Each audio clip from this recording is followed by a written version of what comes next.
নমস্কাৰ প্ৰিয় বন্ধু বান্ধৱীসকল আপোনালোকক স্বাগতম জনাইছো এমআৰজি ষ্টাডি ইউটিউব চেনেলটোলৈ।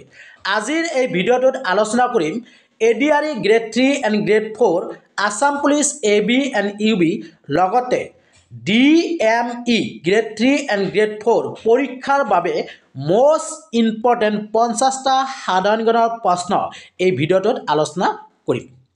আপোনালোকে ভিডিঅ'টো শেষলৈ চাব আৰু পলম নকৰি ভিডিঅ'টো আমি আৰম্ভ কৰিছোঁ।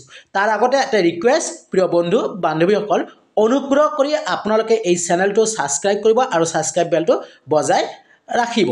ভিডিঅ'টো ভাল লাগিলে লাইক কৰিব, কমেণ্ট কৰিব, যিমানে প্ৰায় ফ্ৰেণ্ডক শ্বেয়াৰ কৰি দিব। আজিৰ ভিডিঅ'টোৰ প্ৰথমটো প্ৰশ্ন হৈছে অসমীয়া ভাষাত প্ৰথম প্ৰকাশিত হোৱা বাতৰি কাকতখনৰ নাম আছিল। ইয়াত চাৰিটা অপশ্যন দিয়া আছে। ইয়াৰ শুদ্ধ উত্তৰটো হ'ব option B Arunodoi. Question number 2 পানিপথৰ প্ৰথম যুদ্ধ কাৰ কাৰ মাজত হৈছিল?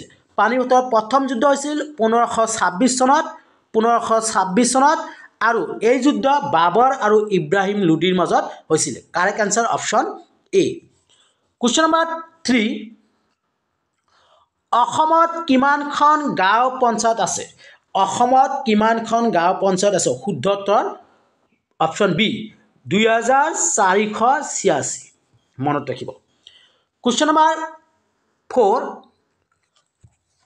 কিমান চনত পানিপথৰ প্ৰথম যুদ্ধ হৈছিল? ইয়াৰ আগতে মই কৈ দিলোঁ পানিপথৰ প্ৰথম যুদ্ধ হৈছিল 1526 চনত।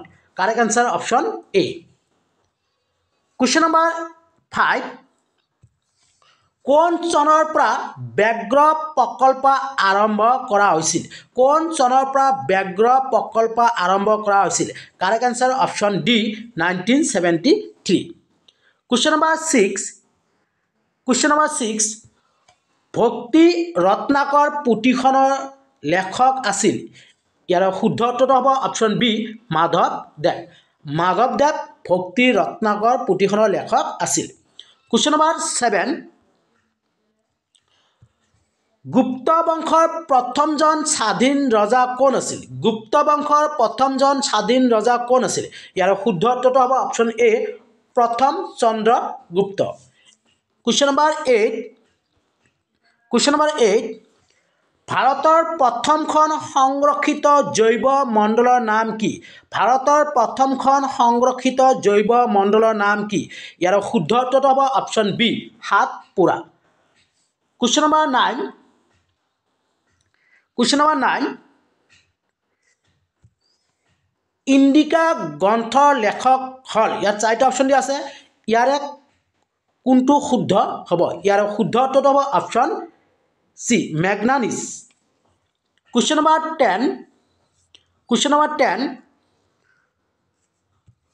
লোডি বংশৰ প্ৰতিষ্ঠাতা। ইয়াত চাৰিটা অপশ্যন দিয়া আছে। ইয়াৰ শুদ্ধ উত্তৰটো হ'ব অপশ্যন বি বাহালুল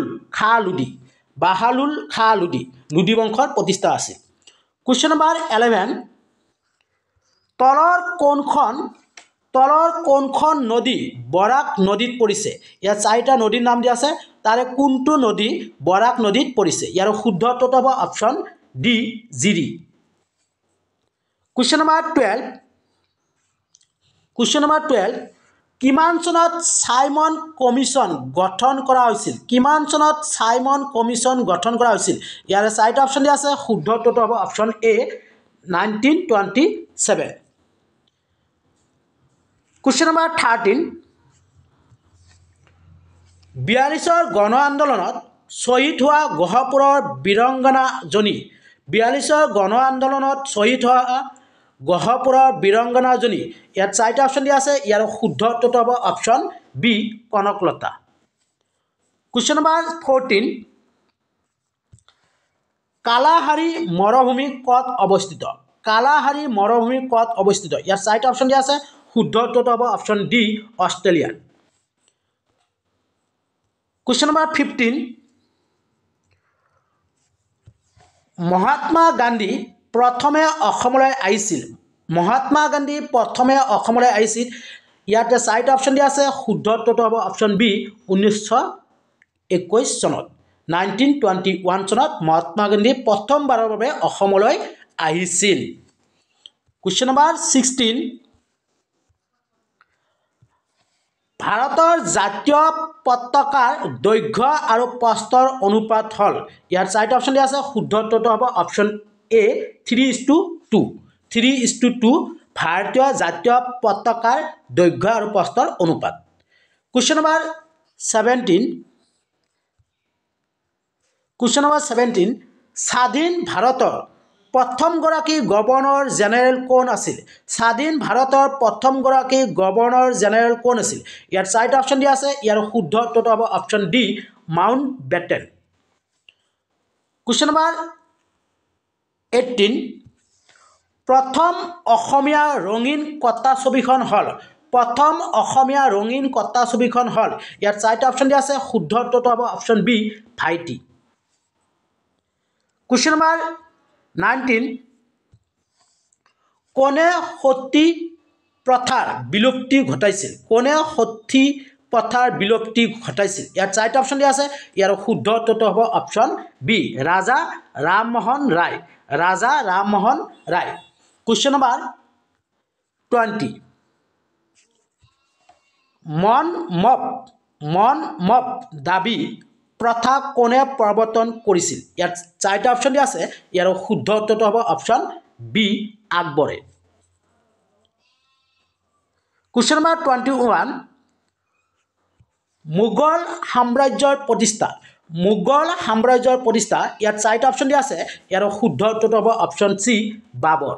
বাবৰ মোগল সাম্ৰাজ্যৰ প্ৰতিষ্ঠা আছিল। কুৱেশ্যন নম্বৰ 22 তলৰ কোনখন ৰাজ্য উত্তৰ পূব পৰিষদৰ অন্তৰ্ভুক্ত নহয়? তলৰ কোনখন ৰাজ্য উত্তৰ পূব পৰিষদৰ অন্তৰ্ভুক্ত নহয়? ইয়াত চাৰিটা ৰাজ্যৰ নাম দিয়া আছে এই চাৰিটাৰ ভিতৰত কোনখন ৰাজ্য উত্তৰ পূব পৰিষদৰ অন্তৰ্ভুক্ত নহয়? ইয়াৰ শুদ্ধ উত্তৰটো হ'ব option C Paschim Banga. Question number 23 কিমান চনত ভাৰতৰ প্ৰথম জাতীয় পতাকা উত্তোলন কৰা হৈছিল? কিমান চনত ভাৰতৰ প্ৰথম জাতীয় পতাকা উত্তোলন কৰা হৈছিল? ইয়াৰ চাৰিটা অপশ্যন দিয়া আছে শুদ্ধ উত্তৰটো হ'ব অপশ্যন বি 1906 চনত। কুৱেশ্যন নম্বৰ 24 উত্তৰ পূব পৰিষদ গঠন কৰা হৈছিল ইয়াৰ চাৰিটা অপশ্যন দিয়া আছে ইয়াৰ শুদ্ধ উত্তৰটো হ'ব অপশ্যন এ 1971 1971 চনত। কুৱেশ্যন নম্বৰ 25 তাইমুৰে ভাৰত কেতিয়া আক্ৰমণ কৰিছিল? ইয়াৰ শুদ্ধ উত্তৰটো হ'ব অপশ্যন এ 1398 চনত। কুৱেশ্যন নম্বৰ 26 ভাৰতীয় নেপোলিয়ন আখ্যা দিয়া হয় ইয়াত চাৰিটা অপশ্যন দিয়া আছে ইয়াৰ শুদ্ধ উত্তৰটো হ'ব option B Samudragupta. Question number 27 Akbarnama কোনে লিখিছিল?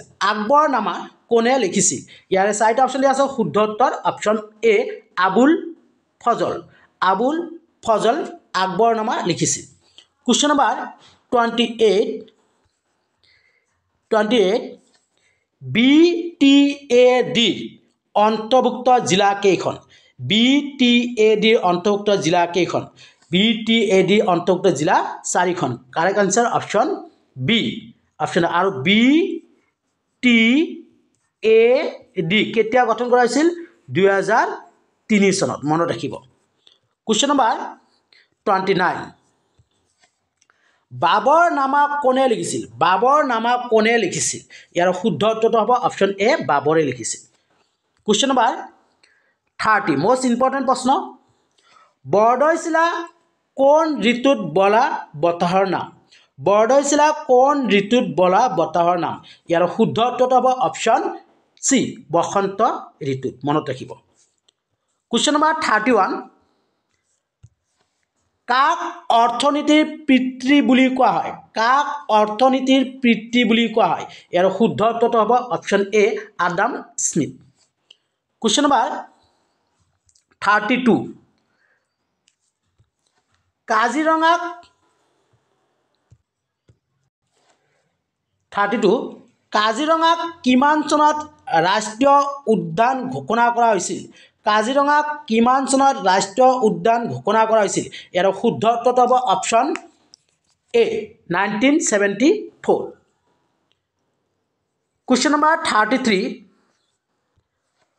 প্ৰাচীন কামৰূপ ৰাজ্যৰ প্ৰথমজন ঐতিহাসিক সমল পোৱা ৰজা হল প্ৰাচীন কামৰূপ ৰাজ্যৰ প্ৰথমজন ঐতিহাসিক সমল পোৱা ৰজা হল ইয়াৰ চাৰিটা অপচন দিয়া আছে শুদ্ধ উত্তৰ হ'ব অপচন এ Pushya Barman Question number 34 most important প্ৰশ্ন হাই স্কুল শিক্ষান্ত পৰীক্ষাত উত্তীৰ্ণ হোৱা শিক্ষাৰ্থীসকলক অসম চৰকাৰে দিয়া বঁটাটোৰ নাম কি আকৌ কৈছো প্ৰশ্নটো হাই স্কুল শিক্ষান্ত পৰীক্ষাত উত্তীৰ্ণ হোৱা শিক্ষাৰ্থীসকলক অসম চৰকাৰে দিয়া বঁটাটোৰ নাম কি ইয়াত চাৰিটা অপচন দিয়া আছে ইয়াৰ শুদ্ধ উত্তৰটো হ'ব option B Anandaram Baruah Question number 35 Question number 35 Bharat বুৰঞ্জীত জ্ঞানী মূৰ্খ ৰজা আখ্যা দিয়া হয় ভাৰত বুৰঞ্জীত জ্ঞানী মূৰ্খ ৰজা আখ্যা দিয়া হয় ইয়াত চাৰিটা অপচন দিয়া আছে ইয়াৰ শুদ্ধ উত্তৰটো হ'ব option A Muhammad bin Tughlaq Question number 36 Question number 36 মুদ্ৰা ৰাক্ষস গ্ৰন্থৰ লেখক হল ইয়াত চাৰিটা অপচন দিয়া আছে ইয়াৰ শুদ্ধ উত্তৰটো হ'ব অপচন এ বিশাখা দত্ত Question number 37 অসমৰ চাহ গৱেষণা কেন্দ্ৰটো অৱস্থিত অসমৰ চাহ গৱেষণা কেন্দ্ৰটো অৱস্থিত ইয়াৰ চাৰিটা অপচন দিয়া আছে ইয়াৰ শুদ্ধ উত্তৰ হ'ব অপচন সি টুকুলাই Question number 38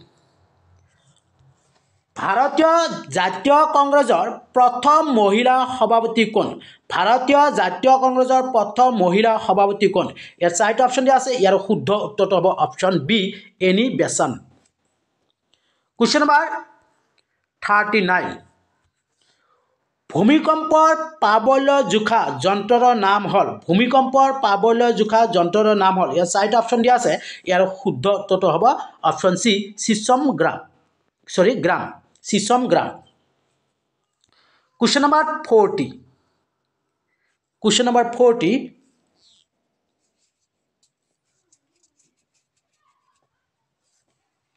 Question number 40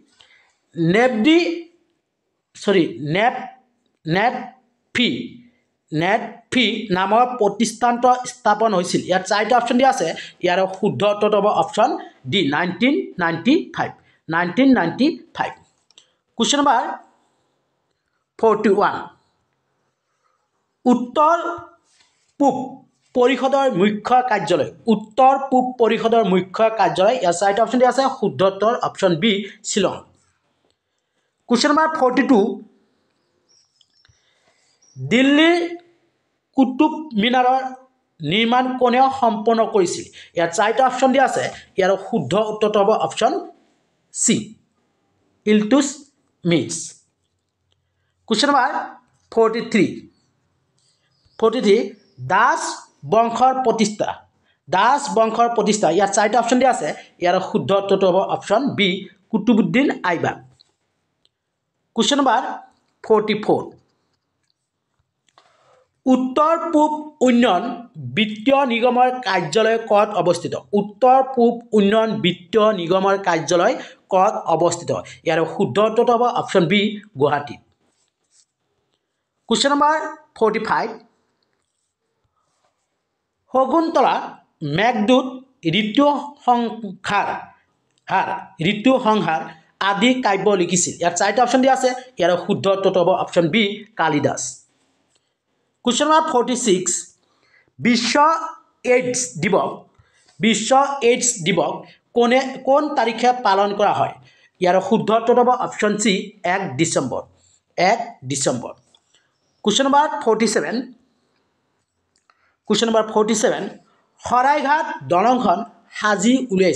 Saraighat দলংখন সাজি উলিয়াইছিল ইয়াত চাৰিটা অপচন দিয়া আছে ইয়াৰ শুদ্ধ উত্তৰটো হ'ব অপচন বি 1962 Question number 48 ভাৰতৰ স্কটলেণ্ড বুলি কোৱা হয় ভাৰতৰ স্কটলেণ্ড বুলি কোৱা হয় ইয়াত চাৰিটা অপশ্যন দিয়া আছে ইয়াৰ শুদ্ধ উত্তৰটো হ'ব option A Shillong question number 49 সাৰ্কৰ মুখ্য কাৰ্যালয় ক'ত অৱস্থিত ইয়াত চাৰিটা অপশ্যন দিয়া আছে শুদ্ধ উত্তৰটো হ'ব option B Kathmandu question number 50 প্ৰিয় বন্ধু বান্ধৱীসকল ভিডিঅ'টোত কিবা ভুল ভ্ৰান্তি হ'লে নিজৰ বুলি ক্ষমা কৰি দিব আৰু যদিহে আপোনালোকে মক টেষ্ট দিব বিচাৰে গণিত ৰিজনিং জিকে যদি মক টেষ্ট দিব পাৰে ডেছক্ৰিপশ্যনৰ তলত মক টেষ্টৰ লিংক দিয়া আছে ঠিক এনেকুৱা ধৰণৰ PDF আপোনালোকে পাব আৰু এই PDFত আপোনালোকে মক টেষ্ট দিব পাৰিব অনলাইন যোগে মক টেষ্ট দিব পাৰিব গতিকে আজি ভিডিঅ'টো শেষৰটো প্ৰশ্নলৈ আহিছোঁ আৰু এইটো মই আপোনালোকক হোমৱৰ্ক দিম কমেণ্ট বক্সত কমেণ্ট কৰি জনাব Question number 50 বৰ্তমান কেন্দ্ৰীয় চৰকাৰখন কাৰ দ্বাৰা গঠিত ইয়াৰ চাৰিটা অপশ্যন দিয়া আছে option A Congress option B UPA option C BJP option D NDA এই চাৰিটাৰ ভিতৰত কোনটো শুদ্ধ হ'ব আপোনালোকে কমেণ্ট বক্সত কমেণ্ট কৰি জনাব ধন্যবাদ